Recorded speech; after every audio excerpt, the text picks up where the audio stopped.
You're welcome to Periclez, your favorite personal development and self-help platform where we get to talk about books and all of the beautiful things we can derive from them to help us become the very best versions of ourselves. My name is Inyang, and I'm your host on this show. The most constant thing in life is change, but not everyone is as willing to embrace change. We just love the status quo. We just hate to experiment on any form of change. This is the subject of a book we're reviewing today. Our Iceberg is Melting by John Kotter, where he tries to help us understand how to lead change in our lives and in our organizations. I have with me here a distinguished Toastmaster, a business consultant, and a Hubert Humphrey fellow, Titi Ojo, here in the studio. Nice to have you here. It's nice to be here. Thank you very much. I'm very grateful that you could make it. I know you're a very busy person, but behold, you're here in the studio. I'm excited about it. Thank you very much. All right. Now, our iceberg is melting. Such a strange title. You want to talk about what the author is trying to point out here? Or should we just go straight first? Should we talk about the nature of this book? Maybe we should start with the nature of the book. The nature of the book, Yes. right? That's okay. Let's hear you. Yeah, usually people see the topic, the title of the book, Our Iceberg is Melting, and you wonder, okay, what's this? Then you look at the book itself closely. You have penguins. The picture. Yes. There are photos and pictures of penguins on the cover of it. So definitely you have in mind, okay, this must be something about some penguins probably. Yeah. Living in, of course, in this case, they were living in the Antarctic. And they'd been living on some iceberg for years. Yeah. So they've been used to that, staying there. And the beautiful thing also is that the characters in the book are those penguins. They're not humans. Yeah. The penguins, they were given names. Human names? Yes, human names. Like there's Fred, there's Alice, there's Louis, there's Buddy, there's Jordan, there's RV, I think. Yeah. So they all have their names, and everyone had a character they brought to the story. Okay. It talked about leadership. Now, the whole concept behind the story is this. So there's this colony of penguins that lived in the Antarctic. I think if you look at the story is there, but they've lived in this place for so long.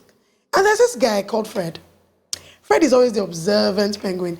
In fact, if you look at the pictures in the book, because he has a lot of pictures, he stays aloof the rest. So when everybody's here, you see Fred is just standing at somewhere then he's looking into the horizon and writing. He has a suitcase full of all sort of observations and data. Just in real time. I tell you, even some people in the colony feels he has a personal problem.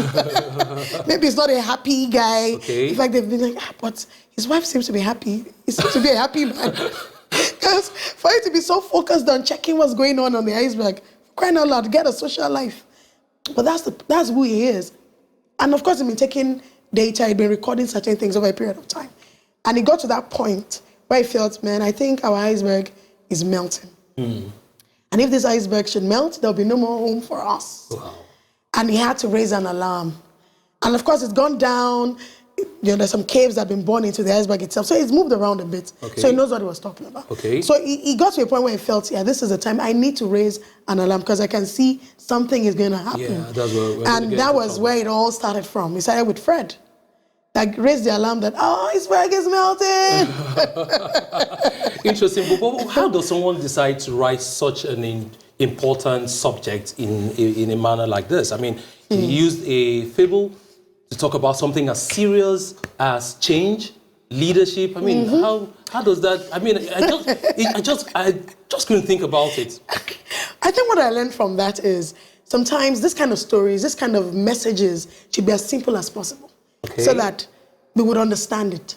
Okay. I work in some sectors, of course, international development and some other areas, and I realized that sometimes policies of organizations and books are written in complicated language. Yeah. And you're wondering why the staff still don't understand what's going on here. It's because somebody needs to simplify it. Exactly. So he's trying to put it in such a way that even the kindergarten person, a student in primary school will watch either the video or read the book. That means beyond the understanding, is the pleasure of learning. Yes. It's actually interesting. And then you're like, okay, this is change actually. And it's coming to me so simply, so in such a fun way. Yeah. I also realized that people like to learn in a fun environment. Okay. Yes. Yes. So these days I can see a lot of comics are coming up to interpret even very complex messaging. I'm like, who thought about that? Are there books like that? Are there other books Yes. that you've read? I mean, Yeah, so there's the book, this book titled Fish. And in fact, Fish has been developed into several trainings. The Fish philosophy, as in you pay dearly to attend those trainings. Okay, let's focus on so that. Fish is another one. You want to grab one, grab Fish. All right. I read it on my flight to Lagos and I finished it. It's that simple. Okay, so. that's another interesting thing about this book. It's just a 45 minutes Yes, 45 read. minutes read. It's a 45 minutes read. And it comes so strange, a penguin on the front page. I mean, it could just pass for a storybook and you just, well, for a serious-minded person, perhaps. I mean, people that think they're serious, some of us that think we're serious-minded, we just, oh no. It's just a storybook. Oh dear. And I'll be missing a lot. The lessons I've taken from... So he's brought in the issue of leadership, change, global warming, all in one. In one book. And you know, just raising an alarm to say our iceberg is melting and our future is not secured here. And trying to disrupt, you know, these days, or we also talk about disruptive technology. Yeah. That's what is even happening right now, where things are happening the way we never even envisaged them 50 years ago. It's just the same thing I've seen in this book. So the major subject of this book itself is change. Change, yes. It's actually change. And we love things the way they are. What exactly was John Kotter trying to point out in this book? You want to take Okay, yeah, so let me take you through that. From when Fred raised the alarm that the iceberg is melting. One thing I think is trying to direct our focus on is that it may just be one member of your organization, it could just be a member of staff that's seen something that everybody is not seeing. And he's trying to tell us, you know what, the trend is changing, guys, when you start thinking differently. So Fred looks like that kind of person. That's been more of the observant one and has been checking out what has been happening within a period of time. And of course, armed with the evidence, he was able to cry to say, this is happening. Now, what Fred was able to do first of all, was to take the courage to raise this alarm. Oh yeah, he needed that courage. Oh wow. Because someone in the past, the book records either Allward or Harvey, that's his name, also mentioned the same thing a month or several months there, but sometime in the past. And no matter how hard the guy tried to sound his alarm, nobody seemed to care. So this is actually bringing to the fore the importance of communicating. Oh yes, absolutely. Knowing exactly how to communicate. I think Allward just didn't know how to put it down. That's the first guy. But Fred had evidence, which makes the difference. He had evidence. And so first thing he thought about, who can I speak to in this colony that would take on this thing the way I want it to be taken on, that will listen. Someone that's rational enough to understand my point of view. And he identified someone called Alice. Alice is in the council of the colony. They have a leadership council. She's one of the 10. And immediately she spoke to Alice. Alice took a step. And the next thing Alice told him is, can you take me to see these things you're talking about? I need the evidence. So, you know, most of the time when we put cases forward, we don't back it with evidence. And that's why people don't believe us or take us seriously. Okay, so I think that one also got to me very seriously. He was able to take Alice to some certain places. And Alice realized, wow, true, this iceberg is actually melting. The next thing Alice did was to escalate it to the leader of the colony and I think one or two others. And he rested, this is the issue. Fred here just discussed something with me. I've gone to verify and I can see that it's verifiable. So this is it. We're actually facing an impending danger if we don't do something about it. And of course, there are the no-nos, the naysayers. There's a no-no in the colony. So these are just the kind of people we may have in an organization that may just not be disposed to embracing the change that you need so badly for your business to be what it's supposed to be. Or your office you got that right. So no was the first person to say, come on, all this things we've been talking about since what... He just shut the poor guy down, but Alice is a very strong leader, really. Alice would not take that. So every time No says this, she comes around it someone and says, yeah, it's not about this is evidence. So Fred felt that, okay, if this is not convincing enough to this group of people, I think I need to take it a notch higher again so that they can really know the urgency of this need. And you know, he put up an experiment again.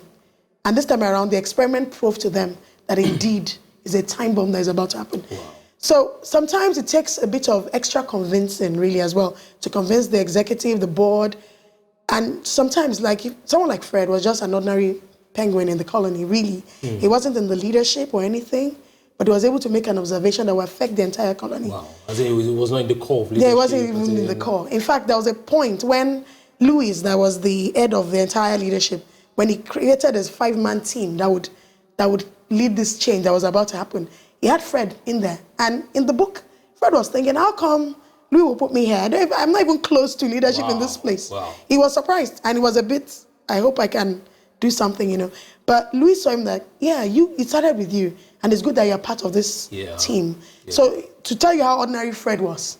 But you see, ordinary people in the organization may just be those that will raise the alarm when we are not even noting it at all.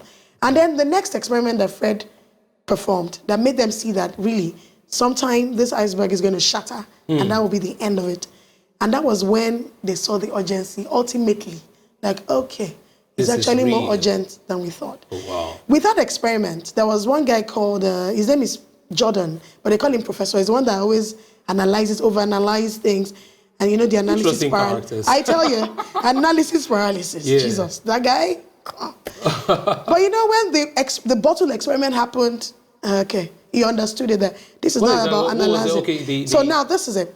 Under the iceberg, there's been caves, more like caves born under the iceberg itself. That's not visible to everyone. They're just standing on it. Okay. They're not going under. Okay.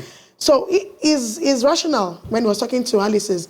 Sometimes when this thing continues to melt because of fall in temperature, the water begins to seep under the iceberg, of course, and begins to fill the cave. Okay. And if water fills up all this space, the winter is about to happen in another few days. I think in the book is about maybe between 20 and 40 more days. If water has seeped into all this iceberg, and then winter happens and the water freezes, the ice would expand and will break the iceberg. So that, of course, we know this is physics. We put ice into a bottle and then you see the bottle expand. Sometimes I put it in a cup. The cup just breaks. So that's the experiment. And he says, you know what, I'm going to give, he brought a bottle. Let's put water in this thing.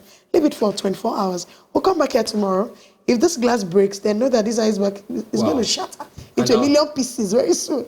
If not, well, I back off. For some of you that don't want to believe me, lo and behold, they came the next day and the bottle was shattered. So that created a sense of urgency.